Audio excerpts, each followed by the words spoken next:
Bismillahirrahmanirrahim. This is the lesson number 13, ethical issues in research. अब सबसे पहले तो एथिकल इश्यूज आपको पता होने चाहिए क्या होता है। फॉर एग्जांपल, अगर आप कोई मेडिकल रिसर्च करने लगे हैं, सपोज आप कोई एक्सपेरिमेंट करने लगे हैं या कोई न्यू ड्रग है, सपोज कोई मेडिसिन, आप उसका इफेक्ट चेक करना चाहते हैं पेशेंट्स पर, ठीक है। तो आप वो ड्रग डायरेक्टली पेशेंट्स पर यूज नहीं कर सकते unless and until you get an approval from special institutional ethical review board. अगर आप अप्रूवल लेते हैं तो वो एक्चुअली आपको उसके सारे प्रोज एंड कॉन्स चेक करके उसके अकॉर्डिंगली आपको परमिशन देते हैं कि आप ये स्टडी कंडक्ट कर सकते हैं या फिर नहीं कर सकते। इंस्टीट्यूशनल एथिकल रिव्यू बोर्ड में एक्चुअली आप एक प्रेजेंट करते हैं आपका सिनॉप्सिस, आप उसमें ड्रग्स से तमाम प्रोज एंड कॉन्स, उसमें हाईली एक्सपर्ट पैनल बैठा होता है और वो उसके ईच एंड एवरी थिंग को अंडर कंसिडरेशन कर रखते हुए आपको फिर सजेस्ट करता है कि आप ये स्टडी कंडक्ट कर सकते हैं या नहीं। तो उसके बाद आपको एक अप्रूवल मिला है। अगर अब सपोज पेशेंट्स को बाद में कोई हार्म होता है या ऐसा कोई इशू हो जाता है,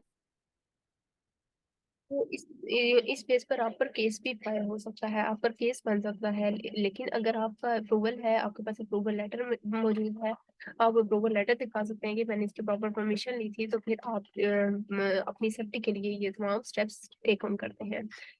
Now, ethics are the norms or standards of behavior that guide moral choices about our behavior and our relationship with others. गोल क्या है ethics का research? Is to ensure that no one is harmed. इस बात की surety करना कि कोई किसी किस्म का नुकसान ना हो या कोई सफर ना करे आपकी वजह से। Adverse consequences from research activities, जो रिसर्च एक्टिविटीज की वजह से कोई एडवर्स इफेक्ट आ सकता है। फॉर एग्जांपल, जैसे मैंने भी एग्जांपल दी कि आप न्यू ड्रग की इंटरवेंशन चेक करना चाहते हैं, this objective is usually achieved.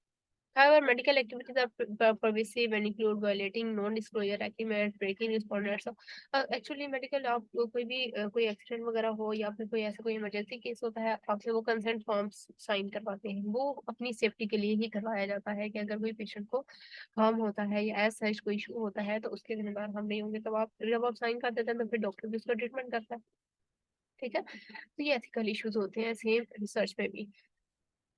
इसके लिए आपने क्या करना है, अनएथिकल एक्टिविटी। गोल क्या है इसका आपको ये पता हो। Goal to ensure that no one is harm. Ethical issue पर मेन गोल क्या है कि किसी भी को भी किसी किस्म का नुकसान ना हो, कोई सफर ना करे, एडवर्स कॉन्सिक्वेंसेस, अननेसेसरी या फिर वर्स कॉन्सिक्वेंसेस, नुकसानदेह कॉन्सिक्वेंसेस नताइज ना निकले रिसर्च एक्टिविटीज के। तो code of ethics applicable at each stage of research. जब भी आप रिसर्च को करते हैं, इसमें कोड ऑफ एथिक्स हमेशा हमेशा फॉलो किया जाता है। अब अनएथिकल एक्टिविटीज कौन कौन सी हो सकती हैं जिसको हमने अवॉइड करना है? वायलेटिंग नॉन डिस्क्लोजर एग्रीमेंट्स के। नॉन डिस्क्लोजर एग्रीमेंट्स का मतलब है कि जब आप किसी से कंसेंट फॉर्म लेते हैं या फिर किसी पर रिसर्च वर्क करने लगते हैं, किसी पेशेंट पर आप रिसर्च वर्क करने लगते हैं, तो आप उसका डाटा डिस्क्लोज नहीं करेंगे, दूसरों के सामने एक्सपोज नहीं करेंगे उसके डाटा को, बल्कि वो सिर्फ आप अपने स्टडी पर्पज के लिए यूज कर रहे हैं, आप सिर्फ स्टडी पर्पज के लिए उसको यूज करेंगे। That's all. ऐसा नहीं कि आप उसके रिलेटिव में भी उसकी मेडिकल रिपोर्ट्स को शेयर करना शुरू कर दें। This is unethical behaviour.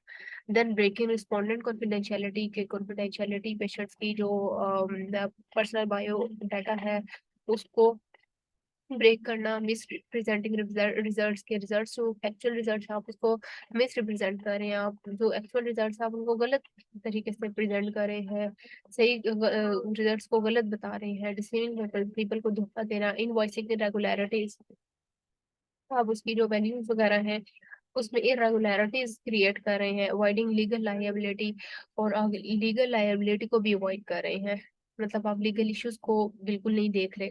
These are the unethical activities. Ethical issues remain to be issues. Ethical issues हमेशा इशू ही रहते हैं, आपको इनका ख्याल करना पड़ता है। Local norm suggest what ought to be done under the given circumstances and codes of ethics developed to guide researchers and sponsor। codes of ethics क्या चीज है? ये तमाम ethical principles हैं जो रिसर्चर्स के लिए बनाए गए हैं, जिनको रिसर्चर्स ने फॉलो करना होता है। या आप गूगल में रिसर्च करें कोड ऑफ एथिक्स तो आपको ये तमाम एथिकल प्रिंसिपल्स उसमें मेंशन होंगे, गूगल पर आपको बता देगा। Review board and peer groups बनाए गए हैं, जैसे मैंने कहा इंस्टीट्यूशन, हर इंस्टीट्यूट का अपना एक एथिकल रिव्यू बोर्ड होता है। जो उस इंस्टीट्यूट में रिसर्च अगर कोई करना चाहता है वो पहले उस रिव्यू बोर्ड में एक एक मीटिंग होती है, उसमें मेंबर्स के सामने, एक्सपर्ट पैनल के सामने प्रेजेंट करता है अपना सिनॉप्सिस रिसर्च प्रपोजल। वो अप्रूव अगर हो जाए तो फिर वो उस पर रिसर्च कंडक्ट कर सकता है, अदरवाइज वो डाटा कलेक्ट नहीं कर सकता, इवन के पेशेंट से कोई भी डाटा या कोई इन्फॉर्मेशन नहीं ले सकता। Then anticipate ethical dilemma, adjust design procedures protocols accordingly। तो जो एथिकल डायलेमास है उसमें क्या चीज की जाती है कि डिजाइन प्रोसीजर प्रोटोकॉल इसको एडजस्ट किया जाता है कि वो अनएथिकल ना हो सके, अनएथिकल उसमें कोई भी किसी किस्म के रूल्स या फिर रेगुलेशंस फॉलो ना किए जा रहे हों।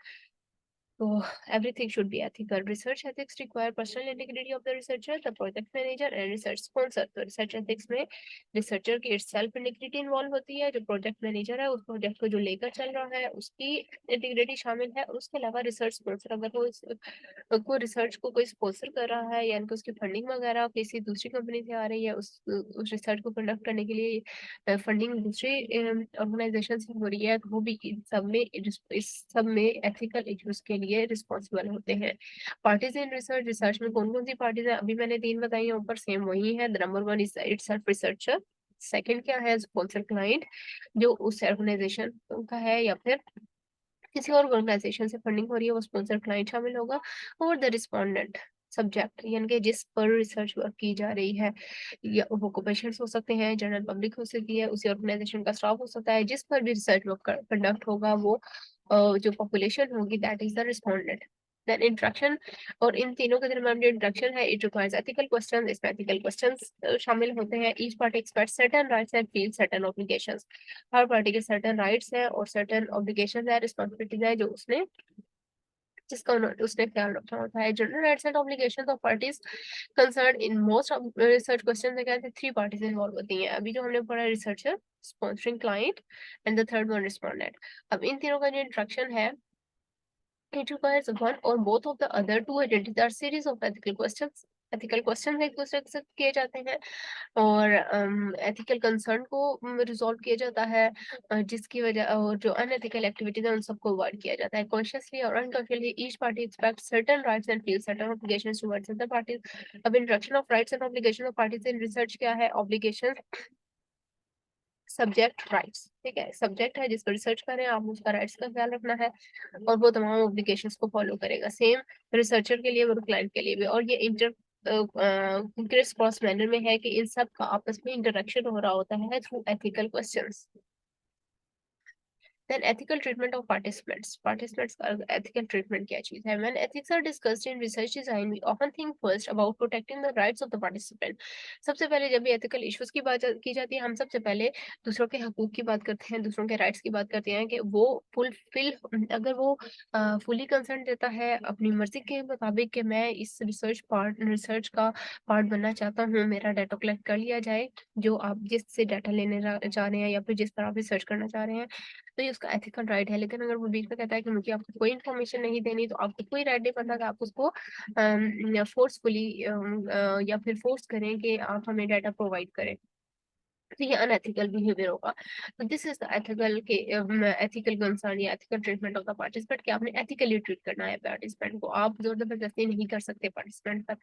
जनरली क्या होता है, research must be design so that a respondent does not suffer physical harm. Generally research को इस तरह से हमेशा डिजाइन किया जाता है कि जो पार्टिसिपेंट है या रिस्पोंडेंट है, जो आपकी स्टडी पब्लिकेशन है, उसको फिजिकली हार्म ना हो, डिस्कम्फर्ट ना हो, कोई पेन, एम्बैरेसमेंट या लॉस ऑफ प्राइवेसी उसकी नहीं होनी चाहिए। ये तमाम चीजें एथिकली फॉलो की जाती हैं।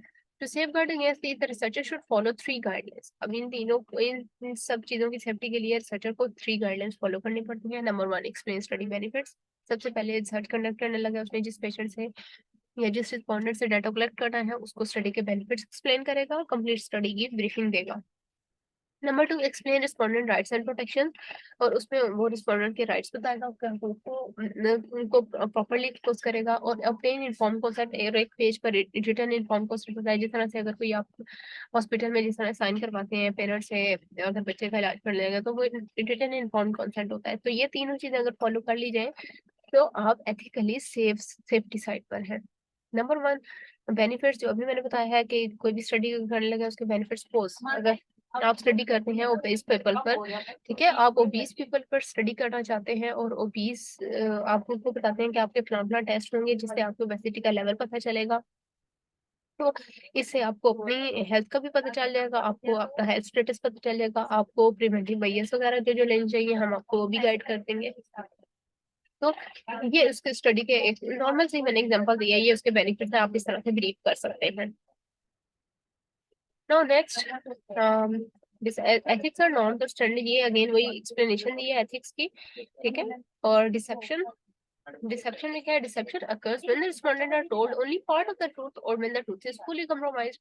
डिसेप्शन तब होती है कि जो सच्चाई है उसका सिर्फ एक हिस्सा आपने रिस्पोंडेंट को बताया है, जबकि truth is fully when the truth is fully compromise, जबकि पूरा का पूरा सच बताना उसको जरूरी था। यानी कि आप जो रिसर्च वर्क कर रहे हैं आपने उसमें से आधी बात रिस्पोंडेंट को बताई है और आधी नहीं बताई। तो इस केस में अब वो आपने जो आदि नहीं बताई वो आपने अपने बेनिफिट के लिए या अपने पर्सनल कंसर्न की वजह से नहीं बताई कि ये ना हो वो बीच से क्विट कर जाए, डाटा प्रोवाइड ना करे। तो दिस इज डिसेप्शन, ठीक है। तो आपने डिसेप्शन नहीं करनी होती। Some believes this should never occur, others suggest two reasons for dissipation.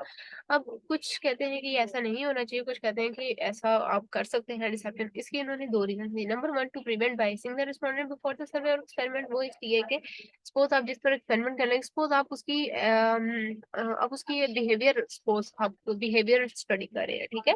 आप अगर उसको पहले बता देंगे मैं ऐसे रिसर्च पर कंडक्ट करूंगा तो ऑब्वियसली उसका बिहेवियर बायस्ड होगा।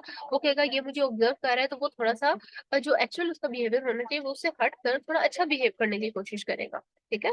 तो एक ये रीजन हो सकती है कि आप रिस्पोंडेंट को ना बताएं। लेकिन ये अगर इस तरह की स्टडी है जिसमें आप सिर्फ ऑब्जर्वेशन रेस कर रही है तो आप ये कर भी सकते हैं। सेकंड क्या है, रीजन थी कि डिसेप्शन होनी चाहिए। इसकी रीजन थी to protect the confidentiality of the third party sponsor, कि जो स्पॉन्सर है उसको जो कॉन्फिडेंशियलिटी ऑफ द रिस्पोंडेंट है आप उसको मेंटेन रखें। फॉर एग्जांपल कि वो थर्ड पार्टी को डिस्क्लोज ना हो, ठीक है। तो वो स्पॉन्सर को डिस्क्लोज ना हो तो इसलिए भी आप उसको कंप्लीट सच ना बताएं। तो anyways these are the two reason. अगर तो डिसेप्शन होनी चाहिए उसके लिए, ठीक है। ये शॉर्ट क्वेश्चन भी बन सकता है। अदरवाइज डिसेप्शन को सपोर्ट नहीं किया जाता। Deception should not be used in an attempt to improve response rates. तो एक ये बात याद रखनी चाहिए कि रिस्पांस रेट यानी कि आपको ज्यादा डाटा कलेक्शन हो, इसके लिए आप इस फायदे के लिए डिसेप्शन कभी भी यूज नहीं कर सकते, आपको नहीं करनी चाहिए। Next, use of deception is inappropriate unless deceptive techniques are justified by the studies expected. Scientific, educational, applied value, and equally effective alternatives that do not use deception are not feasible. तो scientific, educational या फिर अगर आपके पास authentic veg है तो फिर आप डिसेप्शन यूज कर सकते हैं, अदरवाइज आप डिसेप्शन यूज मत करें। इन्फॉर्म कंसेंट, लास्ट में आप इन्फॉर्म कंसेंट लेते हैं। जो आपका रिस्पोंडेंट होता है उससे इन्फॉर्म कंसेंट में क्या है, एक स्टेटमेंट है, आपने उस पर साइन करवाने हैं जिस पर वो रजामंदी का बयान देगा कि मैं इस स्टडी में हिस्सा लेने के लिए राजी हूँ और मैं इसको जो रिसर्चर है उसको ये राइट्स देता हूँ कि वो मेरा डाटा कलेक्ट कर ले और मेरा डाटा मेरे डाटा की कॉन्फिडेंशियलिटी वो मेंटेन रहेगी, किसी को डिस्क्लोज नहीं होगा डाटा, ठीक है। This is the informed consent. और अगर बच्चे हैं, बच्चों पर रिसर्च करें, आप बच्चे तो इस चीज को नहीं अंडरस्टैंड करते तो उनके गार्डियन को उनसे फर्स्ट ये कि उनके जो ब्लड रिलेटिव होते हैं यानी कि पेरेंट्स उनसे ली जाए कंसेंट स्टेटमेंट, कंसेंट फॉर्म पर साइन करवाए जाए। The third one, debriefing. Debriefing first में तो आपके पास ये था जिसमें आपने ब्रीफ कर लिया। डीब्रीफिंग में क्या है, it involves several activities. Fourth point है ये, इसमें आपने क्या करना है, एक्सप्लेनेशन ऑफ एनी डिसेप्शन, कि अगर किसी किस्म की डिसेप्शन है आपने वो एक्सप्लेन करनी है। डिस्क्रिप्शन ऑफ हाइपोथेसिस, गोल्स और पर्पस ऑफ स्टडी, आपने अपनी स्टडी का हाइपोथेसिस बताना है, आप एक्चुअली जो आपका गोल है वो बताना होगा रिस्पोंडेंट को। और पर्पस ऑफ स्टडी, स्टडी किस वजह से की जा रही है आप वो बता सकते हैं कि मैं ये स्टडी एक्चुअली के ये मेरा रिसर्च प्रोजेक्ट है या मैं डिग्री कंप्लीशन के लिए मैं ये डाटा एक्चुअली कंप्लीट कर रहा हूँ, रिसर्च वर्क कर रहा हूँ। तो ये आपका डाटा कहीं पर डिस्क्लोज नहीं किया जाएगा, सिर्फ मैं आपसे कुछ क्वेश्चनिंग करूंगा और आपसे डाटा कलेक्ट कर लूंगा। और इसमें एक चीज ऐड की जा सकती है कि आपका नाम नहीं मैं पूछूंगा, ना ही आपकी लोकेशन, ना ही आपका एड्रेस, इस चीज को कि आपकी कॉन्फिडेंशियलिटी है वो मेंटेन रहे, ठीक है, पेशेंट की प्राइवेसी मेंटेन रहे। तो इससे भी पेशेंट फिर वो काफी हो जाता है कि मतलब मेरा नाम इसने नहीं पूछा तो इसका मतलब है मेरा डाटा कहीं लीक आउट नहीं हो सकता। Second third one post study sharing of the results, और आप ये भी कह सकते हैं कि स्टडी कंप्लीट होने के बाद मैं आपसे रिजल्ट भी शेयर कर सकता हूँ, करूंगा।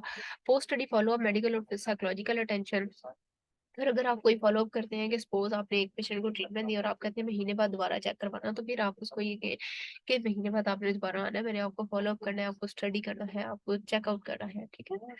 तो आप ये उसको फॉलो अप के बारे में भी ब्रीफिंग वगैरह दे सकते हैं।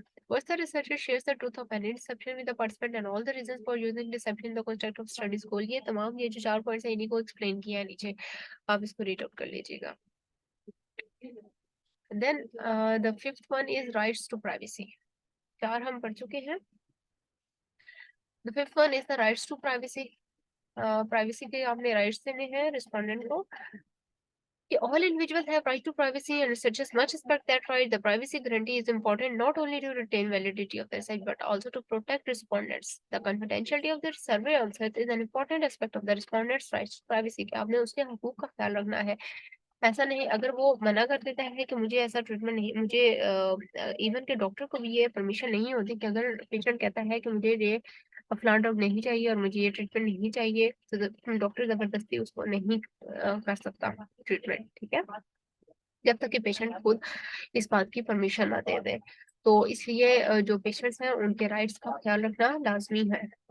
Once the guarantee of the confidentiality is given, एक दफा गारंटी मिल गई confidentiality की, तो आप confidentiality सेवरल वे से कर सकते हैं। नंबर 1 क्या है, obtaining signed non disclosure documents, क्या डॉक्यूमेंट्स नॉन डिस्क्लोजर डॉक्यूमेंट्स उन पर आप साइन ले लें उनसे, कि आपके पास प्रूफ होगा कि इस पेशेंट ने मुझे परमिशन दी थी to make him or her as a study participant. Second आप क्या कर सकते हैं, restricting access to respondent identification, कि आप रिस्पोंडेंट आइडेंटिफिकेशन उस तक जो पहुंच है आप उसको रिस्ट्रिक्ट कर दें। जिस तरह आप पेशेंट का नाम या उसका आईडी कार्ड नंबर या फिर उसका एड्रेस वगैरह ना लें, बल्कि बाकी सारा डाटा ले लें। अब आपको बाकी सारा डाटा, लेकिन आप ये नहीं बता सकते वो किस रिस्पोंडेंट का था, ठीक है।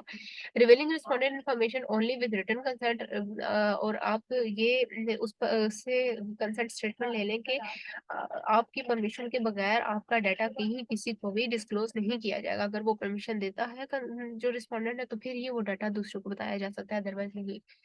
Then restricting access to data instruments where the respondent is identified, जो इंस्ट्रूमेंट्स वगैरह डाटा इंस्ट्रूमेंट अगर आप यूज करते हैं तो उस तक पहुंच जो है उसको रेस्ट्रिक्ट आप कर सकते हैं कि रिस्पोंडेंट, जिससे आपका जो रिस्पोंडेंट है वो आइडेंटिफाई किया जा सकता है। यानी कि आपने जिस अपने सिस्टम में डाटा को सेव किया है आप उसको लॉक वगैरह कर दें, आप पेशेंट कॉन्फिडेंशियलिटी इस तरह से आप मेंटेन कर रहे हैं, आप एक्चुअली उसकी पेशेंट के राइट्स को प्रिजर्व कर रहे हैं, ठीक है, कि ताकि आपका वो जो डाटा है या आपके सिस्टम में कोई डाटा आपने इंटर किया वो कोई उस तक रसाई हासिल ना कर सके। Non disclosure of data subsets, जो डाटा सबसेट्स वगैरह आप उसको नॉन डिस्क्लोज करें।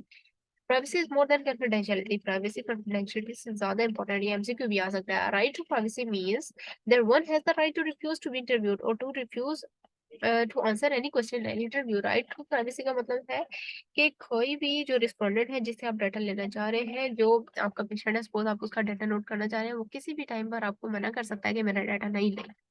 तो ये उसका राइट है और उसके राइट्स का आपने ख्याल रखना है। जब उसने मना कर दिया, एटलीस्ट मना कर दिया, अब आप उस पेशेंट का डाटा नहीं ले सकते, वो आपकी स्टडी से एक्सक्लूड हो गया, ठीक है। Next, ethical researchers to address these rights. अब इन राइट्स को एड्रेस करने के लिए रिसर्चर को कौन कौन से स्टेप्स फॉलो करने हैं। Inform respondents of their rights to refuse to answer any question, कि आपने रिस्पोंडेंट को पहले ही बताना है कि उनका ये हक है, वो किसी भी पॉइंट पर क्विट कर सकता है आपकी स्टडी से, उस पर किसी किस्म की कोई रेस्ट्रिक्शन नहीं होगी। Obtain permission to interview respondent, आप उससे परमिशन ले लें इंटरव्यू की।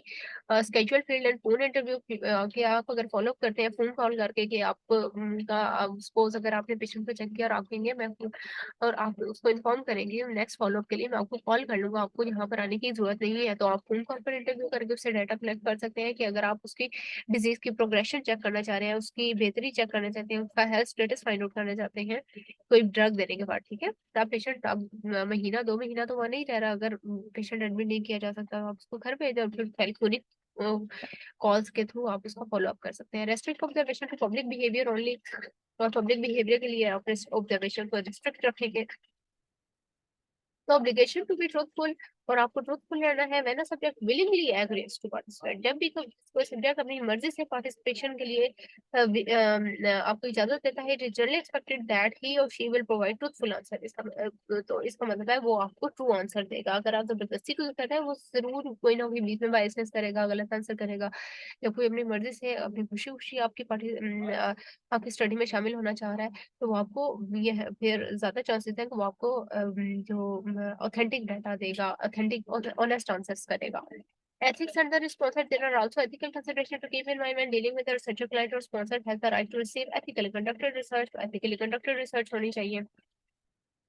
Confidentiality of the sponsor, sponsor की confidentiality आपने maintain करनी है, ठीक है। जो स्पॉन्सर कर रहा है उस रिसर्च को या कोई फंडिंग वगैरह में इन्वॉल्व हो रहा है, they have the right to several types of confidentiality. क्या क्या, इंक्लूडिंग स्पॉन्सर नॉन डिस्क्लोजर, तो स्पॉन्सर को आपने नॉन डिस्क्लोज नहीं करना, डिस्क्लोज नहीं करना, सॉरी। पर्पस नॉन डिस्क्लोजर, उसका मकसद नहीं डिस्क्लोज करना। अब ये भी हो सकता है स्पॉन्सर सिर्फ फॉर द वेलफेयर आपको फंडिंग प्रोवाइड कर रहा है, तो ये भी आप एक्सपोज नहीं कर सकते। एंड फाइंडिंग नॉन डिस्क्लोजर, और जो आपके रिजल्ट की फाइंडिंग आती है या फिर कोई कॉन्सिक्वेंसेस आते हैं, आप उसको भी डिस्क्लोज नहीं कर सकते। Companies have the right to dissociate themselves from sponsorship of a research product. This type of confidentiality is called sponsorship mis non-disclosure। तो बहुत सी कंपनीज होती हैं, वो डिसोसिएट कर लेती हैं अपने आप को from sponsorship of the research project के। जब किसी रिसर्च प्रोजेक्ट को वो स्पॉन्सर कर रही है, वो किसी भी टाइम पर क्विट कर सकती है, ठीक है, अगर वो डिसोसिएट कर लेती है अपनी आपको। तो इस टाइप की कॉन्फिडेंशियलिटी को कहते हैं sponsorship non disclosure.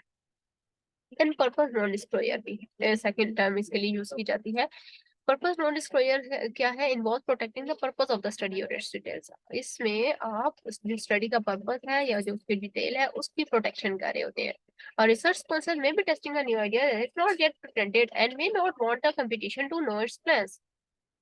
Then finally क्या है? Even if a sponsor feels no need to hide its identity, अगर स्पॉन्सर को लगता है कि उसको अपने आइडेंटिटी को नहीं छुपाना चाहिए, वो अपने आप को एक्सपोज करना चाह रहा है और द स्टडी पर्पस या फिर स्टडी पर्पस को, तो most person want the research data and findings to be confidential. लेकिन कुछ बहुत से होते हैं वो कहते हैं कॉन्फिडेंशियल ही रहे, किसी को ना पता चले कि हम इसको स्पॉन्सर कर रहे हैं, at least until the management decision is made। So thus sponsors usually demand and receive funding findings non disclosure between themselves or their researchers and any interested by but unapproved parties। ठीक है, तो इस case में finding non disclosure इसको हम बोलते हैं। Number one क्या था? Non disclosure sponsorship. Non disclosure के स्पॉन्सरशिप इटसेल्फ नहीं एक्सपोज होना चाह रहा, ठीक है, कंपनी एक्सपोज नहीं करना चाह रही। पर्पस ऑफ स्टडी अगर एक्सपोज नहीं करना चाह रही तो पर्पस नॉन डिस्क्लोजर है। और अगर उसकी जो फाइंडिंग्स है और ओवरऑल पर्पस भी और जो उसका स्पॉन्सरशिप इटसेल्फ है उसको भी नॉन डिस्क्लोज नहीं करना चाहते, तो फाइंडिंग नॉन डिस्क्लोजर कहलाता है। Then rights to quality research. तो आप an important ethical consideration क्या है? Rights to quality research. This right entails, अब इस तरह का राइट क्या कहलाता है? राइट्स टू क्वालिटी रिसर्च, इसमें कहते हैं providing research design appropriate for the research question. ये अप्रोप्रिएट रिसर्च डिजाइन आप प्रोवाइड करें, आपके पास ऑथेंटिक डाटा हो, ऑथेंटिक रिसर्चेज हो, maximising responses value for the resources expended and providing data handling and reporting techniques appropriately for the data collected.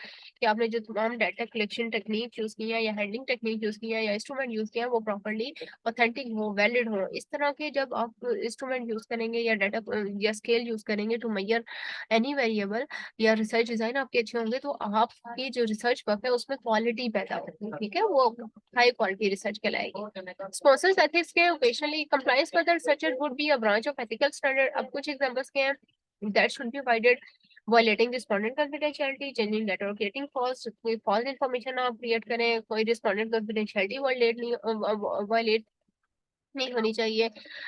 Data presentation या data को आप गलत तरीके से प्रेजेंट करने, जो एक्चुअल डाटा है आप उसमें खुद से चेंजेस करके करने, या ओमिटिंग सेक्शन या डाटा एनालिसिस या कंक्लूजन के पार्ट्स वगैरह आप खुद से भी इससे निकाल दें।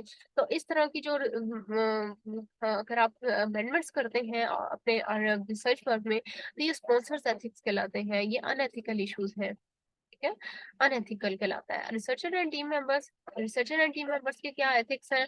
इसमें नंबर वन सेफ्टी आती है, उनकी सेफ्टी को हमने इंश्योर करना है। Ethical behaviour of assistant, sisters का जो एथिकल बिहेवियर होना चाहिए, एनोनिमिटी प्रोटेक्शन के पेशेंट की जो एनोनिमिटी है, उनका बायोडाटा, उनकी प्रोफाइल है वो प्रोटेक्ट हो, सेव रहे, प्रोफेशनल स्टैंडर्ड्स को फॉलो किया हो। Various standards of ethics exist for the professional such as many corporation, professional associations, universities have code of ethics, this code of ethics should be enforced. और ये तमाम code of ethics जो है in make sure करने हैं कि ये तमाम फॉलो किए जा रहे हैं ड्यूरिंग रिसर्च और इन तमाम को मेक श्योर किया जाता है। This was all, these were the two lessons. इंशाल्लाह आपको नेक्स्ट लेक्चर में मिलते हैं। आपको लेक्चर अच्छा लगे तो लाइक करें, शेयर करें, सब्सक्राइब करें, कमेंट करें, ताकि अगर आपको इसमें फर्दर इंप्रूवमेंट चाहिए या फिर अगर आपको कुछ नहीं समझ आता तो उसके अकॉर्डिंगली मैं अपने वीडियो लेक्चर बनाऊँ। तब तक के लिए अल्लाह हाफिज़।